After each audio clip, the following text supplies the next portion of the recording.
My parents say I'm a bad daughter because I won't force my husband to rehire my brother, who was fired for theft after I helped him get the job. I, a 34-year-old female, grew up in a family-oriented household where everyone is expected to go above and beyond for one another. My parents have always regarded my younger brother, Liam, 29, as the golden kid. Growing up, if Liam got into trouble, I was the one who had to repair it. He crashed my bike when I was a youngster. I was chastised for allowing him to ride it and then given my stipend to help pay for repairs. He failed a class at school. I was urged to tutor him every day, even if it meant canceling my own plans. You get the picture. I became the unofficial cleanup crew for Liam's mess. I adore my brother, but he is reckless, charming when he wants something, and never willing to face repercussions. Meanwhile, I worked hard to establish a steady lifestyle. I went to college, obtained a decent job, and eventually married my spouse, Dan, 36, a male. Dan is amazing, patient, honest, and really hardworking. He began working for his company more than a decade ago and has worked his way up to management. It's not a large organization, but it is a renowned mid-size company in the technology hardware market. Dan leads a team that handles inventory and logistics for high-end electronic equipment.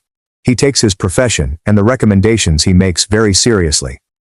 Over the years, my parents have had no qualms about asking me for various favors for Liam, such as money for his car repairs or a place for him to crash.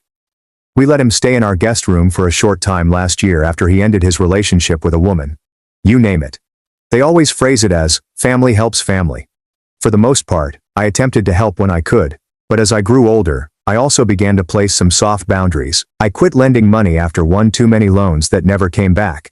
For example, my folks didn't take it well. Cue the guilt trips about how wealthy I am while Liam struggles, and how I owe it to my family to share the good fortune. It is exhausting, to say the least. Latest request. Liam lost his job again a few months earlier. He has a poor employment history, with brief stints in retail and warehouses. My parents called, not so quietly implying that Dan could get a job for Liam at his company. They discussed how Liam simply needed someone to give him a chance, and how I could stand up for family by asking my husband to do so. I was quite hesitant. As you may already be aware, combining family and business may go tragically wrong. But Liam begged me as well, saying he'd truly straighten up if he had a decent employment opportunity. He promised he'd be responsible and make me proud. I'll admit that I felt for him. He seems earnest and desperate. After weeks of persuasion and seeing my brother almost on his knees, I surrendered. I spoke to Dan. Dan was skeptical, but he agreed to help. He was able to obtain Liam an entry-level position on his team, primarily processing inventory records and assisting in the warehouse. It was not flashy, but it paid well and offered benefits, and that was the foot-in-the-door opportunity Liam had been longing for. Dan made it plain to both me and Liam that suggesting him meant he was taking a risk. If Liam made a mistake, Dan's reputation would suffer. I assured my husband that I understood, and I genuinely believed that my brother would step up, at least this time. For the first month or so, everything seemed fine. According to what I've heard, Liam arrived on schedule and was still learning the ropes. My husband would give me courteous short updates, such as, "Your brother is doing fine." I breathed a sigh of relief, hoping that this time the risk would pay off. Okay, so much for that. Not long after Liam completed his 3-month probation, all hell broke loose. The night Dan returned home was unusually silent. He sat me down and explained that there had been an incident at work with Liam. My stomach sank. Dan then revealed that a couple of high-end graphics cards, each worth a small sum, had gone missing from the inventory cage. These are high-tech components that their company supplies. It's a significant loss. They reviewed the security footage and discovered my brother attempting to sneak the goods out of his backpack. Liam attempted to steal expensive equipment from the warehouse and was caught red-handed on camera. I felt humiliated. According to Dan, when confronted by management, Liam initially tried to pretend that he believed them were trash, which was plainly a phony argument. Who would put brand new, unopened electronics in their own bag if they thought they were trash? Then he started begging, saying he needed money and planned to sell them. It was just a disaster. The corporation, like every reasonable organization, has a zero-tolerance policy against theft. Dan stated that HR was involved, and Liam's employment was terminated on the spot. Dan informed me that Liam had been dismissed and escorted out earlier that day. Here's when things get even more difficult. That evening, once I received the news, my phone flooded with calls from my parents. I was hardly processing my own amazement and rage when I responded. A big mistake. My parents were furious at me. Liam apparently ran directly to them after being sacked, claiming that he was wrongly punished for certain lost items. They either believed him or pretended they did. The debate swiftly devolved into them demanding that I remedy this. I tried to explain to them that Liam was captured on camera, and that it was entirely his fault. They would not hear it. My father stated something along the lines of, "Your husband should have protected his own family. Who cares about a couple gadgets? Family comes first." I was stunned. I contended that Dan helped by giving him a chance, and it was Liam who squandered it. Mom began crying, telling me that I should persuade Dan to give Liam his job back since he will struggle again, and it will be partly my fault for not guiding him. She genuinely suggested I should have prevented this, as if I was my brother's keeper. I made it clear to them that I would not ask Dan to risk his reputation by rehiring someone who had essentially stolen from the organization. I stated that Liam is an adult and must face with the consequences of his actions. Well, that triggered an explosion. My mother sobbed even harder, saying I was harsh and merciless to my own brother. Dad practically hissed that I was betraying my family for my spouse, and that I needed to remember where my loyalty should be. It turned into a screaming match, with them accusing me of turning my back on my brother. I ended up yelling back that Liam had done this on himself, and I was not going to cover for him. Dad then issued me an ultimatum. Either I convince Dan to rectify this, reinstate my brother, or find him another job in the company, or I shouldn't bother phoning or coming home. He said, "If I don't help my brother in his time of need, I'm not a good daughter or sister." I was flabbergasted. In the heat of the moment, I shouted something along the lines of, "If that's how they feel, then so be it," and hung up. That was a few days ago. I haven't communicated with my parents or Liam since. After I calmed down, I texted my brother, basically telling him I couldn't help him and wondering what he was thinking.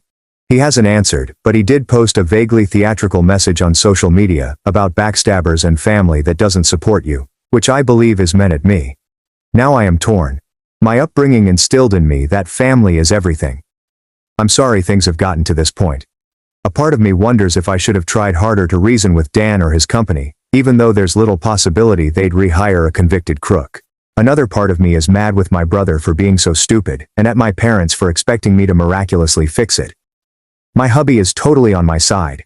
He claims that Liam will never be able to, or should be able to reclaim his work, and that my parents are wrong to place this burden on me. I know he's correct logically, but the guilt and second guessing are eating at me because I essentially aided the entire situation by getting him the position in the first place. Did I set him up for failure? So, Reddit, am I the one who refused to urge my spouse to rehire or ignore my brother's theft? Edit. For clarity, many people are wondering why the company did not file charges. Trust me, I was also bracing for that. Dan advocated for my brother, which is the only reason he is not facing criminal charges. Dan was outraged with Liam, but he persuaded his superiors to simply terminate Liam and not notify the police. I believe it was partly out of loyalty to me, and because he didn't want me to cope with the consequences of a family arrest. It was a one-time kindness gesture.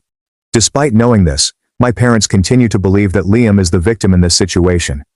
That's strange. Update 1. Thank you Reddit for all of the responses to my initial article. I'm honestly astounded by how much attention it received and how kind and frankly honest everyone was. It's been a few days since I posted, and I've had time to process things. Reading the comments was eye-opening. Many of you pointed out how absurd it is for my parents to expect me to cover up an actual theft, and that this enabling behavior has most certainly been ongoing for a long time. That truly struck me because it is true. This dynamic did not arise overnight. I was lying awake last night remembering another occurrence from years ago.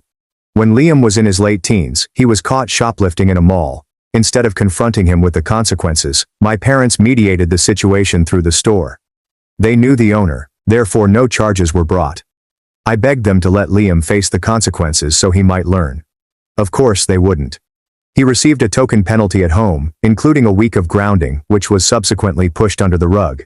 They even informed our families that it was a misunderstanding. Liam learned nothing from the experience except that Mom and Dad were always there to help him out. That was one of the first times I knew my parents would manipulate reality to protect him. Anyway, your remarks left me with a lot to think about. The verdict was overwhelmingly not what I expected, but I needed to hear from neutral people. You all also helped me see how much my family's toxic dynamic has pushed me into this fixer role. Many of you said, if you keep catching your brother when he falls, he'll never learn to pick himself up. I'm taking it to heart. To address some popular queries, how did this affect Dan's job? Unfortunately, the answer is yes. There was some blowback.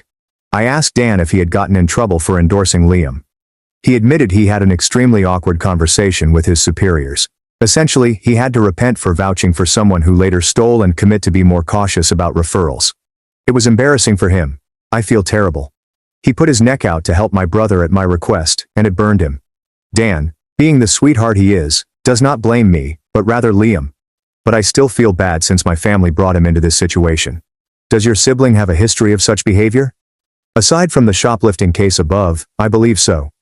He's been fired from at least one prior job before. At the time, my parents said that the manager was out to get him.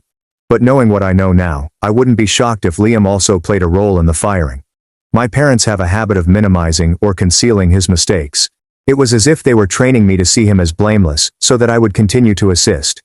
Have your parents always been so biased, enabling? Oh sure. My parents have continuously enabled Liam, placing the onus on me to be the responsible one. If he messed up, I was supposed to correct it or cover for him. This trend dates back a long time and it appears to have not changed even now that we are grown-ups. So, here's what I've done since my first post, owing in large part to your recommendations.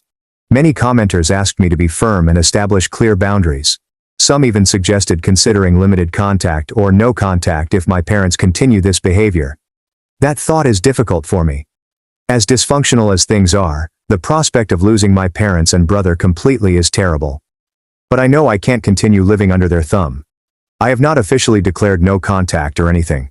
I sent my folks a beautifully crafted email. I took a day to draft it because I wanted to be firm, yet calm. In the email, I emphasized my love for them and Liam, but what they're asking of me is incorrect.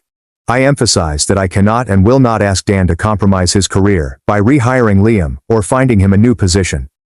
I emphasized that Liam's choices have repercussions, and that this is his responsibility, not mine or Dan's. I also emphasized that I will not participate if they only intend to throw insults or ultimatums. Basically, I informed them that I'm willing to discuss, but not if they continue to be abusive or expect me to perform miracles. I sent the email the day after my post went up. So far, no reaction. I know they witnessed it. I received a read receipt, which is one of the benefits of working in an extremely detailed workplace. Their silence is quite telling. It feels like they're using the silent treatment to punish me for not obeying. It sucks, but I'm bracing myself. I also tried to reach out to Liam. I texted him. I'm here if he wants to talk about what happened or needs advice, but I can't undo what he did. He did not respond. Instead, he shared another cryptic social media message about false individuals and those who prioritize others over themselves. He also uploaded a pathetic selfie with the comment, "Betrayed by those closest to you." It's so dramatic that I would chuckle if it didn't hurt. I see the silence as a sign. They're most likely waiting for me to break down and apologize. Old me definitely would have by now, but after hearing all of your points of view, I know that holding firm is the appropriate thing to do. I have not blocked anyone. I want to leave the door open for courteous communication, but I refuse to pursue them. One other thing, some of you strongly recommended treatment, both for myself to unlearn this guilt and conditioning, and for Liam, though he wouldn't go until pushed. I took the initial step and began searching for a therapist for myself. I haven't found the proper fit yet, but thanks for the push. That is where things stand. A tight impasse. I'm standing firm, taking care of my mental health as best I can, and hoping that time will bring my parents and brother around. I won't lie, a part of me still thinks they'll reach out willing to discuss rather than demand, but I'm not holding my breath. I'll keep you updated if anything changes. For the time being, I'm preparing myself for the long haul. Update 2. I wish I could say the impasse ended on a nice note, but alas. Silent treatment as a weapon is not new in my family. I remembered a time in high school when I defied my parents over something little. I refused to cancel our plans to tutor Liam. They retaliated by freezing me out for a week until I gave in. That was their strategy, remove affection and acceptance until I fell back into line. So, what about mom and dad's silence during the previous few days? Not surprising. I recognize the approach, and with my husband's and your support, I'm determined not to give in this time. However, it appears that my parents have far more ridiculous techniques than simply giving me the cold shoulder. Dan arrived home from work a few days ago, visibly agitated. He informed me that my father had phoned his company. Yes, my father emailed Dan's employer, essentially to protest about Liam's termination. In the email, Dad accused Dan of failing to defend his family and depicted Liam as a victim of an unfair company. He even claimed that the corporation overreacted and that Liam just took those products since he wasn't earning enough to survive. What? It was a flurry of guilt tripping. We're family, how could you do this? And minimizing. It was only a couple of gadgets, nothing major. I was absolutely ashamed. Fortunately, Dan's supervisor is smart. The employer called Dan only to say, "Please ask your father-in-law not to contact us again." He wasn't angry with Dan, but rather perplexed and little amused that my father thought a sob story would outweigh a theft. Dan apologized to his supervisor and told him that it would not happen again. I can't express how outraged I was. Who does this? Who tries to harass their son-in-law's workplace because they are upset that their other son faced consequences? This went too far. That night, I sent my parents another email, this one more shorter and angrier than the last. I told them not to interfere with Dan's job again. I told them that if they had any respect for me, they would stop immediately. I warned them that if they pulled another act like that, it would irreversibly ruin our relationship. Honestly, it could already be beyond repair. I sent it, then contacted my mother because I was too outraged to confront Dad directly. Mom responded. She sounded exhausted and sorrowful, as if I was pressuring them into these drastic measures. She added, "They only went behind my back because I refused to help your own brother." She then asked, "What were we supposed to do? Just let him suffer?" The conversation ran in circles. She insisted they had no choice because I refused to help. I continued telling her that what they did was utterly unacceptable. She reiterated Liam's precarious situation and how his parents are doing everything they can to help him. I pointed out that they always seem to expect sacrifices from me or Dan. It fell on deaf ears. I will admit that I lost my patience. I basically remarked that if they don't realize how messed up everything is, I'm not sure what else to say. So I hung up. We've gone back to silence since that call. No response to my irate email. No follow-ups. Just nothing. The next day, I received a snide text from my brother saying, "He yelled at Mom." Nice. I did not answer. It is irritating. He is letting our parents fight his battles and then seeming smug when I am furious. The lack of self-awareness is staggering. For the time being, my primary focus is on my own household. Dan has been nothing but helpful, and happily, his company considers the situation resolved after attributing it to a wayward family member. We spend our evenings quietly, and he constantly telling me I am doing the right thing. I must have asked him 20 times, "Am I really wrong?" And he would simply hug me and say, "No, you're right." I don't know what happens next. Maybe my parents will keep pretending I don't exist unless I bend.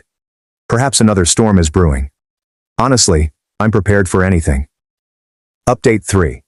I expected things to quiet down, but instead I got one last emotional roller coaster with my family. My mother has always had a softer touch than Dad. She dislikes open conflict and prefers to act as a mediator or guilt tripper. When I was younger, if I upset Dad, Mom would come to me later and say, "You know your father loves you, he's just disappointed." She would then pressure me to apologize or obey for the sake of the family. She's a quiet enabler, the type who will say, "Please do this for us," making you feel much guiltier than yelling would. A few days after my last update, Mom contacted me directly for the first time since the whole debacle. She left a voicemail stating that she wanted to talk and would come over alone if I agreed. I had mixed sentiments. Mom came over the next evening. Dan stayed home to provide support, but he allowed us privacy by hanging out in the backyard within earshot. When I opened the door and saw my mother standing there, fatigued and teary-eyed, I almost broke down. I hugged her, and we sat in the living room. She began by stating she missed me and regretted that we weren't talking. I told her I missed her, but she quickly eased into the same plea, saying, "This situation with your brother has gotten out of hand," and my father was beside himself with grief. She implored me to rethink assisting Liam, not necessarily getting him his former work back, but perhaps I could ask Dan if he knows of any jobs for Liam, or utilize my contacts elsewhere. Essentially, if I don't bring him back into Dan's firm, can I find him something else? She described it as a compromise. I listened, trying to remain cool. Then I gently but firmly told her, "Mom, I've tried to help Liam so many times. I got him the job, and he lost it because of his own actions. He has to face the consequences and find his own way now." I also expressed how hurt I was that they turned on me and Dan, especially with the work email stunt. Mom was in tears the entire time. She kept adding, "You don't understand how difficult it is for us. He's our son, and we can't just let him fail. I responded that I understand they love him, but protecting him from consequences just hurts all of us. I even applied some of the advice I received from you people about how protecting someone from failure ensures they never learn. She did not raise her voice or yell at me, she just grieved silently and said, "I'm so sorry it's come to this. I wish you could find it in your heart to forgive him and help him." That completely crushed my heart. I also started crying. I responded, "I don't want our family torn apart either, but I can't be the one to fix this. Not this time." For a moment, we simply held hands and cried together. I hope she now understands. But then she whispered, just above a whisper, "Your father says he won't speak to you until you make this right." I have no idea what to do.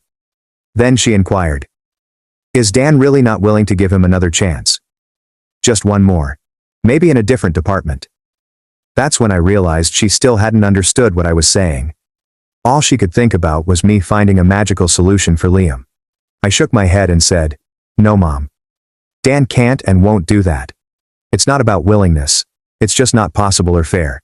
Liam burned that bridge." I reminded her that Dan had already gone to bat to avoid legal ramifications. If things had gone differently, Liam might have a criminal record. She nodded, but I doubt it sank in. Mom finally stated softly, "If you won't help at all, I don't know how to convince your father. He feels like you've turned your back on us." I was exhausted and choked up at this point. I corrected myself. "I'm sorry he feels that way, but I have to look out for my own family and myself too. I can't do what he wants." She looked at me for a long time and said, "We love you. I hope you'll reconsider." I led her to the door. We hugged again, both still crying. I told her I adored them and that my door was always open if they wanted to talk, as long as it wasn't about me repairing Liam's life. She nodded, but made no promises, and then departed. That was the last time I saw my mother in person. There has been no further communication since that visit. It seems uncomfortably unsolved. There was no breakthrough. They're still locked in their perspective while I'm stuck in mine. Dad has not contacted me at all. He appears to be holding firm until I correct the situation. Mom is sad, but will not overtly oppose Dad or the mission to save Liam. My brother has not contacted out either. I suppose he's simply lurking behind them and waiting. Following that encounter, I was in a state of sadness for the next 3 days. Thank goodness for Dan, who was there to embrace me while I sobbed. It is one thing to stand your position in a heated situation. It's another to witness your mother cry and remain firm. Final update. It's been a while since I last updated. I wanted to give it some time to see how things would settle. It's been several months, and I wish I could give a more positive resolution, but reality isn't a sitcom. The short version is that we are still estranged. My parents have not contacted me, nor have I contacted them in any meaningful way. We didn't even communicate during the customary family gatherings or holidays that passed, which was a first in my life. It was unfortunate to miss out on those traditions. I will not lie. I spent one holiday evening ugly crying on the couch because I was waiting for my mother's call, which never arrived. Meanwhile, I've learned a few things about my family through word of mouth. According to a cousin, my parents eventually found another employment for Liam. Apparently my father asked an old buddy for a favor to get Liam an entry-level position at another company. So my brother is currently employed. True to tradition, it appears that even when I'm not around, my parents continue to bail him out through connections. I hope he doesn't waste this opportunity. However, given history, I have some worries. Regardless, it alleviated one of my concerns, my brother's long-term financial struggles. He has a job. Whatever he does with it is entirely up to him. I've been focused on my personal well-being. I did eventually find a therapist and have been seeing him on a regular basis. It's been quite beneficial to talk about everything, the guilt, the rage, and the loss of practically losing my family, at least for now. My marriage, thankfully, is stable. If anything, this event drew myself and Dan even closer. We've had a lot of conversations about boundaries and the type of family environment we want if we ever have children. Dan has been my rock throughout all, reminding me that I am not cruel or heartless, that I have the right to set limits, and that I am not defined by my parents' approval. I honestly don't know how I would have made it through these months without his constant support and the validation from so many of you on Reddit. Do I still have hope for reconciliation? In a way, yeah. They're my parents and brother. I'll probably never give up hope that we'll be able to make things right. I'd love to have a relationship with them that isn't based on guilt and enabling, but I've realized that I can't change it. They would have to meet me halfway, and they have not demonstrated any willingness to do so thus far. Accepting this has been difficult, but it has brought me some peace. If they never return, I will be sad, but I will live. My door is still open if they ever chose to speak to me as a daughter rather than a resource to be exploited. Meanwhile, I'm doing the best I can with my life. Finally, I'd like to thank everyone who took the time to comment and provide me advice and moral support. I truly feel that without the perspective and encouragement I received here, I would have crumbled and caved in to my family's demands, as I always did.